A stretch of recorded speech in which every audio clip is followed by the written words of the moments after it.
సజీవుడైన యేసు క్రీస్తు నామములో మనకందరికి శుభములు. దేవుని యొక్క మాటలను వినడానికి దేవుడు మరొక మంచి అవకాశాన్ని దేవుడు మనకు దయచేశాడు. గలతీ పత్రిక నుండి సిలువ శ్రమల ధ్యానములు చేసుకొనుచున్నాము.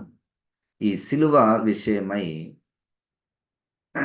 సిలువను 3 కోణాలలో మనం గమనించాలి. మొట్టమొదటిగా మానవాళి రక్షణ నిమిత్తమై యేసుక్రీస్తు ఆ సిలువలో మరణించుట, అది రక్షణ సిలువ. రెండవది, మనము ఏదైతే దేవునికి మనకు అడ్డుగా ఉన్నదో వాటిని సిలువ వేయుట, లేకపోతే చంపివేయుట, లేకపోతే పడగొట్టుట. మూడవది హెబ్రీ 6వ అధ్యాయం ప్రకారము సిలువ కోణాన్ని ఎట్లా చూడవచ్చునంటే, ఒకవేళ దేవుడు చెప్పిన మాట వినక విధేయతతో పాపములో పడి పాపము చేస్తూ ఉంటే యేసుక్రీస్తుని మనము మరలా సిలువ వేయుచున్నాము. ఇది మూడవ కోణం. కనుక ఇప్పుడు ఈరోజు మనం ధ్యానించేది రెండవ కోణము, అనగా క్రైస్తవులము, క్రీస్తును అంగీకరించి క్రీస్తు మార్గములో నడుస్తున్నటువంటి మనము వేయవలసినటువంటి సిలువ గురించి మనము నేర్చుకొనుచున్నాము. 5వ అధ్యాయము 24వ వచనం. గలతీ పత్రిక 5వ అధ్యాయము 24వ వచనము. క్రీస్తు యేసు సంబంధులు శరీరమును దాని ఇచ్చలతోనూ దురాశలతోనూ సిలువ వేసి ఉన్నారు.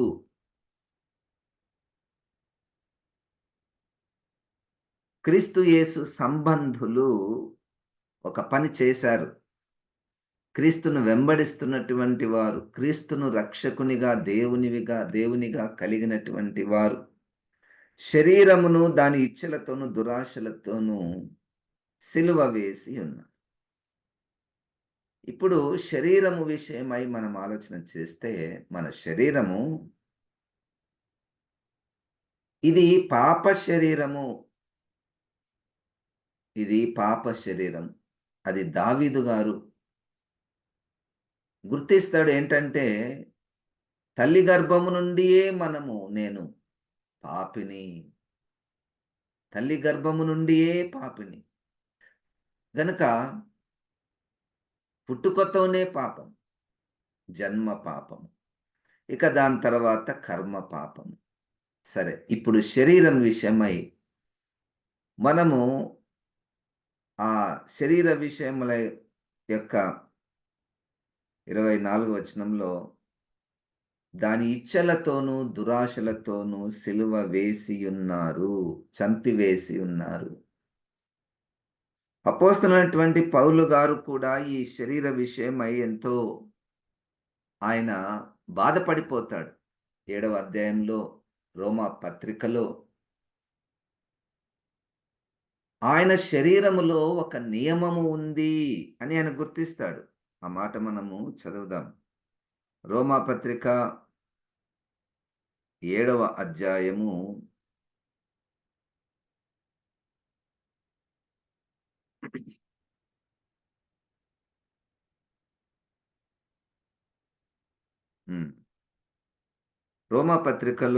7వ అధ్యాయములో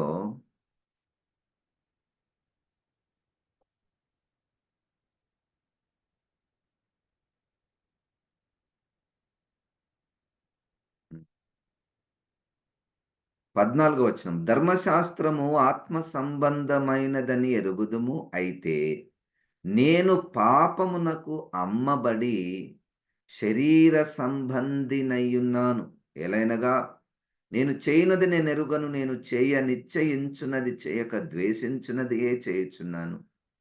ఇచ్చయింపనిది నేను చేసిన ఎడల ధర్మశాస్త్రము శ్రేష్టమైనదైనట్టు ఒప్పుకొనుచున్నాను. కావున ఇకను దాన్ని చేయునది నా యందు నివసించు పాపమే గాని నేను కాదు. నా యందు అనగా నా శరీరమందు మంచిది ఏదియు నివసింపదని నేనెరుగుదును. మేలైనదిని చేయవలెనను కోరిక నాకు కలుగుచున్నది గాని దానిని చేయుట నాకు కలుగలేదు. నేను చేయగోరు మేలు చేయక చేయగోరని కీడు చేయుచున్నాను. నేను కోరని దానిని చేసిన యెడల దానిని చేయునది నా యందు నివసించు పాపమే గాని ఇకను నేను కాదు. నా యందు అనగా నా శరీరము యందు మంచిది ఏదియు నివసింపదు. నేను ఇంతకుముందు చెప్పాను. మనము 5 రకాలైనటువంటి బంధకాలలో ఉన్నాము. మొట్టమొదటిగా ఆ నియమాలు మన చుట్టూ ఉన్నాయి. ఒకటేందంటే శరీర నియమము. అంటే నియమము అన్నటువంటి మాటకు అర్థం ఏమిటయ్యా అంటే, ఒక రూల్ లేకపోతే ఒక రాజ్యాంగము, ఒక ధర్మము. అది చెప్పినట్టు మనం వినుట. అది దానికి మనము దాసులమైపోవుట. అంటే ఇప్పుడు శరీరానికి దాసులైపోవడం అనగా శరీరానికి చాలా ఇచ్చలు, దురాశలు ఉంటాయి. వాటికి లోబడి ఉండుట. ఇప్పుడు వాటిని సిలువ వేయుట. అది మనకు దేవుడు ఈరోజు నేర్పిస్తున్నటువంటి పాఠం. ఇదే గలతీ పత్రికలో మనము చూస్తాం గదా! శరీర క్రియలు అన్నటువంటి మాట 5వ అధ్యాయంలోనే కొన్ని మాటలు మనం అక్కడ చూద్దాము.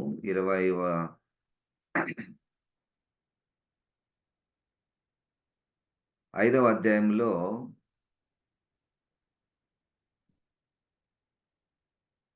గలతీ పత్రిక 5వ అధ్యాయము 20 వచనం. 19 నుండి. శరీర కార్యములు స్పష్టమయున్నవి. అవేవనగా జారత్వము, అపవిత్రత, కాముకత్వము, విగ్రహారాధన, వ్యభిచారము, ద్వేషములు, కలహము, మత్సరములు, క్రోధములు, కక్షలు, భేదములు, విమతములు, అసూయలు, మత్తతలు, అల్లరితో కూడిన ఆటపాటలు మొదలైనవి. వీటిని గూర్చి నేను మునుపు చెప్పిన ప్రకారం ఇట్టి వాటిని చేయువారు దేవుని రాజ్యమును స్వతంత్రించుకొనరని మీతో స్పష్టముగా చెప్పుచున్నాను.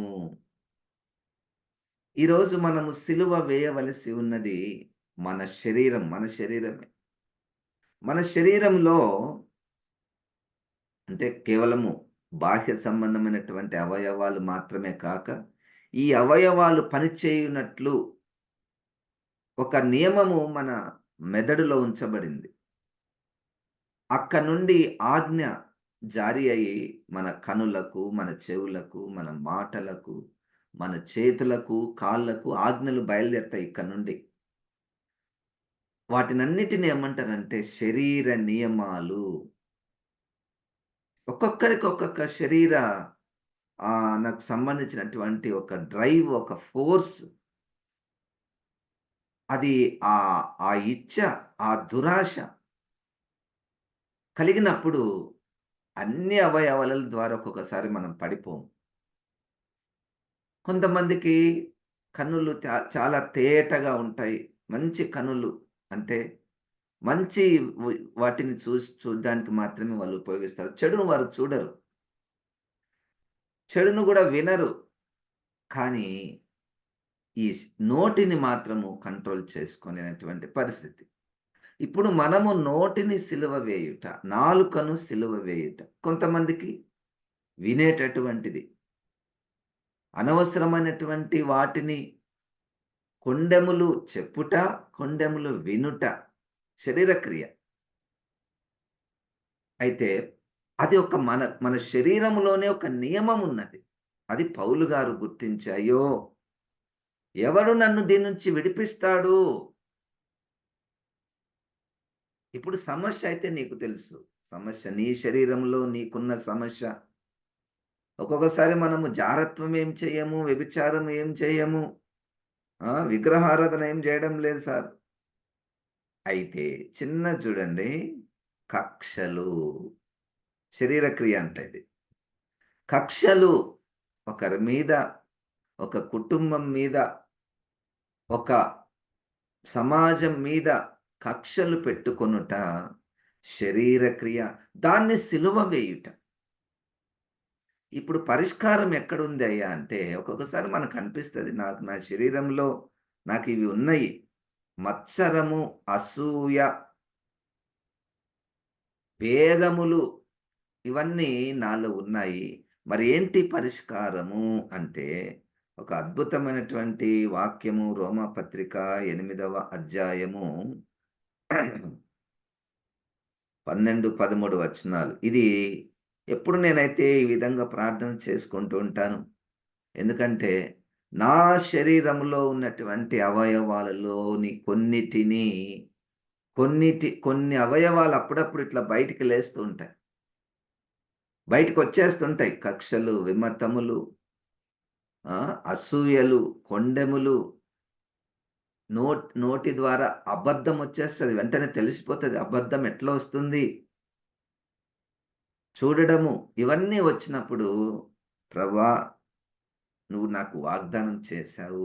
ఏం వాగ్దానం చేశావు చూడండి. 11వ వచనంలో రోమాపత్రిక 8, 11 మృతులలో నుండి యేసును లేపిన వాని ఆత్మ మీలో నివసించిన ఎడల, మృతులలో నుండి క్రీస్తు యేసును లేపిన వాడు చావునకు లోనైన మీ శరీరములను కూడా మీలో నివసించుచున్న తన ఆత్మ ద్వారా జీవింపచేయును. 12 కాబట్టి సహోదరులారా, శరీరానుసారంగా ప్రవర్తించుటకు మనము శరీరమునకు రుణస్థులము కాము. 13 వచనము. మీరు శరీరానుసారముగా ప్రవర్తించిన ఎడల చావవలసిన వారయుందురు గాని, ఆత్మ చేత శరీర క్రియలను చంపిన ఎడల జీవించెదరు. అది సూత్రం. ఆయుధం. మనము ఎవరినైనా జయించాలి, ఒక శత్రువుని జయించాలంటే ఆయుధాలు వాడుతుంటారు కదా కొంతమంది. ఇప్పుడు మన దగ్గరున్న శత్రువు మన శరీరమే. ఆ శరీరంలో కొన్ని అవయవాలు. ఆ శరీరంలో కొన్ని అవయవాలు. ఒక్కొక్క అవయవం గురించి బైబిల్‌లో 6వ అధ్యాయం 22, 23 మత్తయి సువార్తలో నీ కన్ను చెడినదైతే నీ దేహమంతా చెడిపోవునన్నట్టియు. 3వ అధ్యాయం యాకోబు పత్రికలో నీ నాలుక చెడిపోతే అది అసలు లోకాన్నే చెడగొట్టేటటువంటి అంత భయంకరమైన విషపూరితమైనటువంటి నాలుక గురించి మనం చూస్తాం. గనక ప్రియులారా, ఇప్పుడు మన దగ్గరున్నటువంటి దానికి సమస్యకు సిలువ వేయుట ఎట్లు? మన శరీర అవయవములను అనగా దేవుని యొక్క ఆజ్ఞలకు అవిధేయత చూపించకుండా కొన్ని దగ్గరలలో మనము పడిపోతూ ఉంటాం. చూపులో గాని, వినికిడిలో గాని, తలంపులో గాని, మాటలో గాని.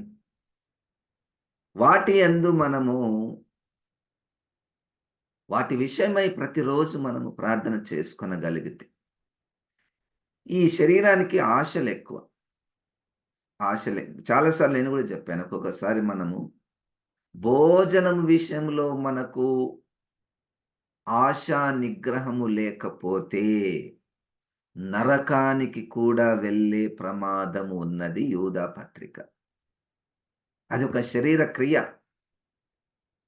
పానము విషయంలో గాని, భోజనం మనకనిపిస్తది భోజనం చేస్తే ఎట్లా పాపం అవుతది అని. అదొక శరీర క్రియ. గనక ప్రభువు నుండి మనల్ని దూరపరిచేటటువంటివి శరీర క్రియలను మనము సిలువ వేయవలసినటువంటి వారమై ఉంటున్నాము. దేవునికి స్తోత్రం. ఇదే గలతీ పత్రికలో 2వ అధ్యాయములో 19వ వచనం. గలతీ పత్రిక 2వ అధ్యాయము 19వ వచనం. నేనైతే దేవుని విషయమై జీవించు నిమిత్తము ధర్మశాస్త్రము వలన ధర్మశాస్త్రము విషయమై చచ్చిన వాడనైతిని. ధర్మశాస్త్రము వలన చచ్చిన వాడనైతిని. ధర్మశాస్త్రము విషయమై చచ్చిన వాడనైతిని. ఎందుకు ఎందుకు నువ్వు చావాలి? దేవుని విషయమై నేను జీవించు నిమిత్తము. ఇప్పుడు నన్ను చంపింది ఎవరు? ధర్మశాస్త్రం. నేను చంపవలసింది ఎవరిని? ధర్మశాస్త్రాన్ని. ఈ భాషను చూడండి. పరిశుద్ధాత్మ దేవుడు ఈ భాష చూడండి. నన్ను చంపింది ధర్మశాస్త్రం. ఇప్పుడు నేను చంపవలసింది దేని? నేను సిలువ వేయాలి అంటే ధర్మశాస్త్రాన్ని సిలువ వేయాలి. ధర్మశాస్త్రాన్ని సిలువ వేయాలి అంటే దాన్ని తీసివేయాలి. దాని దగ్గరికి పోకూడదు. దాన్ని పడగొట్టాలి. దాన్ని వద్దనుకోవాలి. అసలు ధర్మశాస్త్రమును పాటించేవారు ఆ ధర్మశాస్త్రం అంటే వారికి ఎంత ప్రియము, ఎంత ప్రేమ, ఎంత నిష్ఠ, ఎంత ఇష్టము. ఎందుకంటే ఆ ధర్మశాస్త్రం పాటిస్తున్నటువంటి వారికి శరీర క్రియలను నెరవేర్చుకునే ఎక్కువ స్పేస్ దొరుకుతది వాళ్ళకు. శరీర క్రియలను శరీరము దేన్ని కోరుకుంటుందో తెలుసా? మన శరీరము నియమ నిబంధనలను కోరుకుంటుంది. ఒక ఆచారాన్ని కోరుకుంటుంది. చూడండి కొలస్సీ పత్రికలో 2వ అధ్యాయంలో, కొలస్సీ పత్రిక 2వ అధ్యాయంలో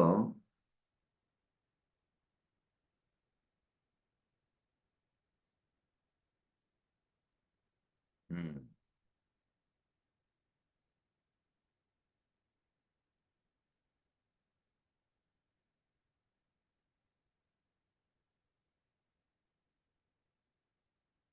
పద్దెనిమిదో వచనం. అతి వినయాసక్తుడై దేవదూతారాధనయందు ఇచ్చ కలిగి తాను చూచిన వాటిని గూర్చి అనేక ప్రాచీన ప్రతులు చూడని వాటిని గూర్చియు గొప్పగా చెప్పుకొనుచు తన శరీర సంబంధమైన మనస్సు వలన ఊరక ఒప్పుంగుచు శిరస్సును అత్తుకొనని వాడెవడును మీ బహుమానమును అపహరింపనీయకుడి. ఆ శిరస్సు మూలముగా సర్వ శరీరము కీళ్ల చేతను శరీరం నరముల చేతను పోషింపబడి అతుకబడినదై దేవుని వలన కలుగు వృద్ధితో అభివృద్ధి పొందుచున్నది.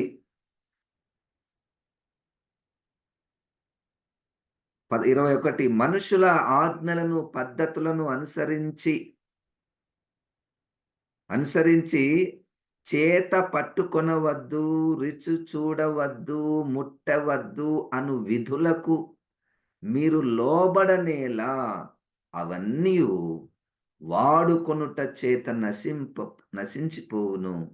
అట్టివి స్వేచ్ఛారాధన విషయములోను, వినయ విషయములోను, దేహ శిక్ష విషయములోను జ్ఞాన రూపకమైనవని ఎంచబడుచున్నవే గాని శరీరేచ్ఛా నిగ్రహ విషయములో ఏ మాత్రమును ఎన్నిక చేయదగినవి కావు. శరీరేచ్ఛా నిగ్రహము ఇప్పుడు మనకు కావలసింది కూడా అదే కదా. ఒక్కొక్కసారి మనం నిగ్రహించుకోలేము. కానీ ఈ నిగ్రహించుకోవాలంటే ఏం చేయాలి సార్ అంటే కొంతమంది కొన్ని ధర్మశాస్త్రాలను పెడతారు. ఎట్లా పెడతారు? ఇదిగో మీరు ఈ 30 రోజులు ఇది ముట్టుకోకండి. ఈ 40 రోజులు మీరు ఇది చేయండి. అతి వినయము, అతి వినయము అది ఒక శరీర సంబంధమైనటువంటి ఆచారం.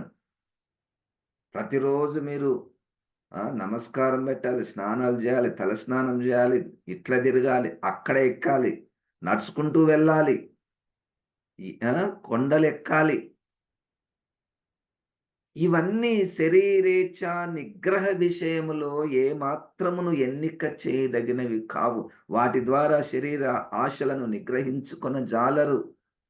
అప్పటి వరకే ఆ గుడిలో, ఆ దేవాలయంలో ఉన్నంత వరకే అవి ఛాయగా ఉంటాయి గాని వాటిలో పరిపూర్ణత లేదు. అయితే పరిష్కారం ఎక్కడుందయ్యా అంటే రోమా 8:13లో ఉన్నది. ఆత్మ ద్వారా శరీర క్రియలను చంపిన ఎడల అది మన దగ్గర ఉన్నటువంటి ఆయుధం. చూడండి, సమస్య ఉంది. అందరి దగ్గర సమస్య. కానీ పరిష్కారాలు మాత్రము 2 పరిష్కారాలున్నాయి. ఒకటేందంటే, నువ్వు అవి ముట్టొద్దు, ఇవి ముట్టొద్దు,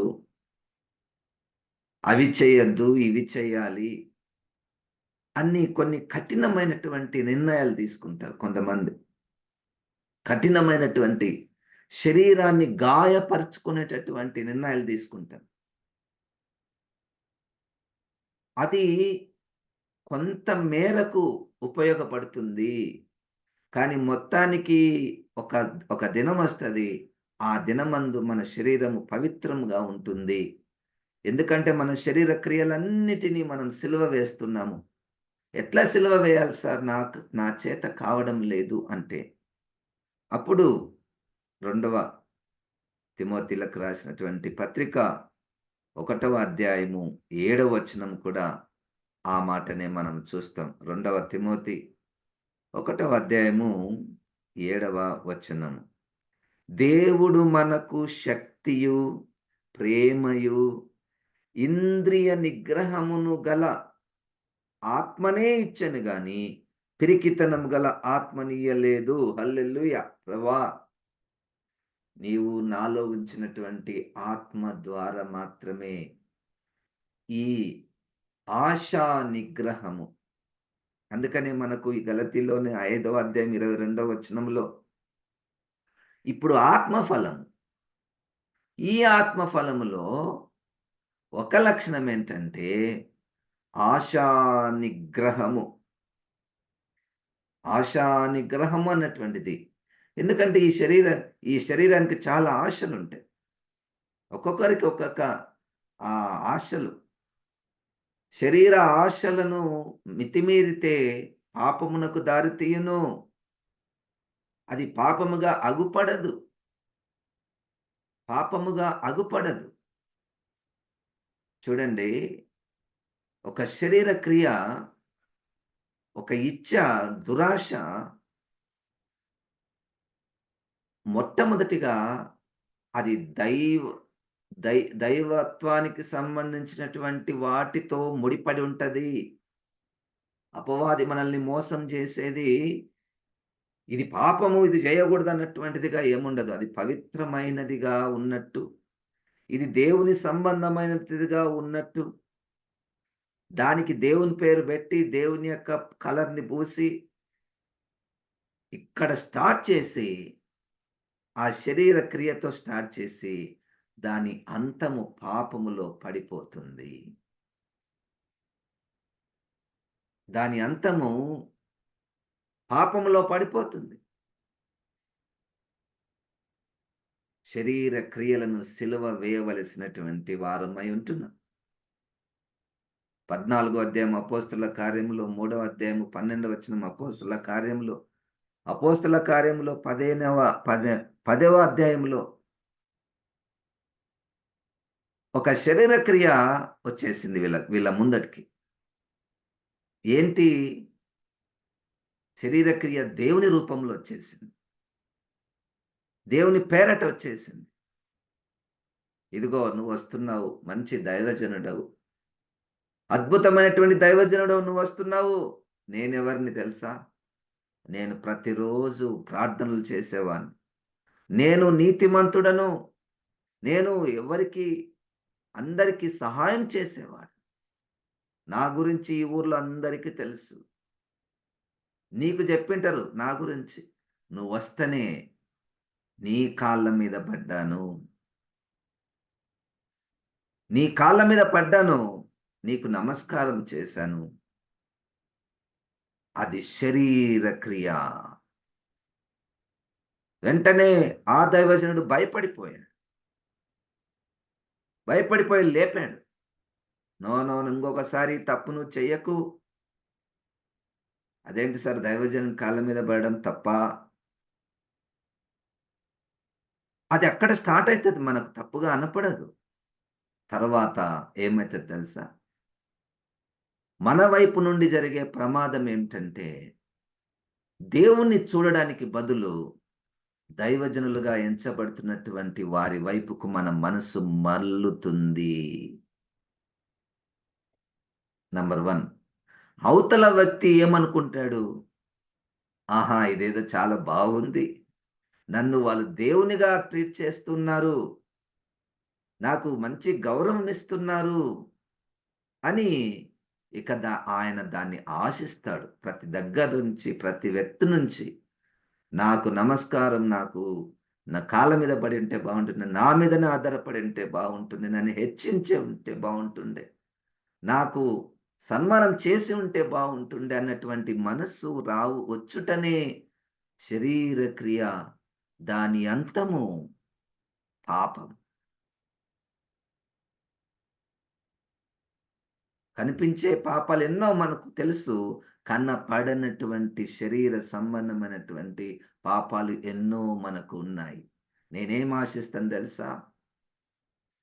ఒక సమాజ కార్యక్రమములో, సంఘ కార్యక్రమములలో నన్ను ముందుకు పిలిచి ఉంటే బాగుంటుండే అన్న తలంపే శరీర తలంపు.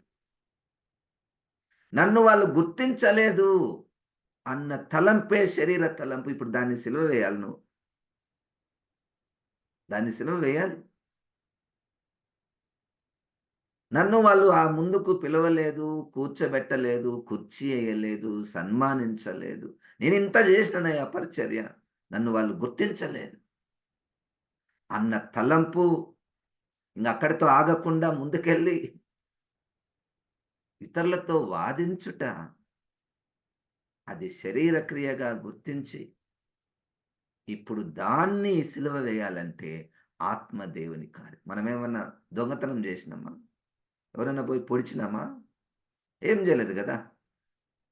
అపవాది మనల్ని ఈజీగా పడివేసేటటువంటి దేవుని రూపంలో, దేవుని పేరట అనేకమైనటువంటి శరీర క్రియలను మనలో ఉంచుతున్నాడు. ఇది నువ్వు వాక్యానుసారంగా సత్యమని నువ్వు గ్రహిస్తే, నేను ప్రార్థన చేయుట, పరిశుద్ధాత్మ దేవుని మీద ఆధారపడుట ప్రారంభించా. నాకొద్దు ప్రవ్వా! శరీర సంబంధమైనటువంటివి, ఆ కోరికలు, ఆ ఇచ్చలు వాటితో మనము సిలువ వేయాలి. ఎక్కడేయాలి తెలుసా సిలువ? 12:1 రోమాపత్రిక 12:1లో ఆ శరీరాలను ఆయనకు తెలుసు. 12వ అధ్యాయము 1వ వచనంలో, కాబట్టి సహోదరులారా పరిశుద్ధమును, దేవునికి అనుకూలమైన సజీవ యాగంగా, దేవునికి అనుకూలమైన సజీవ యాగంగా మీ శరీరములను ఆయనకు సమర్పించుకొనుడని దేవుని వాత్సల్యమును బట్టి మిమ్మును బతిమాలుకొనుచున్నాను. అట్టి సేవ మీకు యుక్తమైయున్నది. సజీవ యాగము. యాగం అంటే చంపడం, కాల్చడం, కాల్చడం. శరీర అవయవములను ఒక్కసారి ఆ బలిపీఠం మీద బెడితే దాంట్లో ఉన్న మలినమంతా పోతది. హ్మ్. అది దేవునికి ఆరాధనంట. హల్లెలూయా! యుక్తమైన సేవ. గనుక ఎవరైనా దేవుణ్ణి ఆరాధించాలనుకున్నారా? అంటే మన శరీర అవయవాలలో ఏది మనల్ని దేవునికి దూరం చేస్తుందో, మన శరీర అవయవాలు కొన్ని నియమాలకు లోబడ్డానికి ఇష్టపడతాయి. నాకు ఒక్కొక్కసారి ఆశ్చర్యం అనిపిస్తది. కొంతమంది వాళ్ళ విశ్వాస ప్రకారము వాళ్ళు చెప్పులేసుకోకూడదసలు. చెప్పులేసుకోకుండా ఉట్టి కాళ్ళతో నడవాలి. అమ్మా! ఎంత భక్తి. అసలు వాళ్ళు ఈ మాంసం ముట్టకూడదు. కొన్ని వారాలు, కొన్ని నెలలు. ఎంత భక్తి. పొద్దున్నే 5 గంటల లోపల చల్లని నీళ్ళతో స్నానం చేయాలంట. భయమైతది నాకు. ఏంటి ఆ భక్తి? మోకాళ్ళ మీద నడవాలంట. ఏంటి ఆ భక్తి? మీకు తెలుసా ఇది తెలియనటువంటి ఒక మర్మము శరీరానికి అట్టి వాటి యందు ఇష్టముంటదంట. ధర్మశాస్త్రానికి లోబడ్డానికి ఇష్టముంటదంట.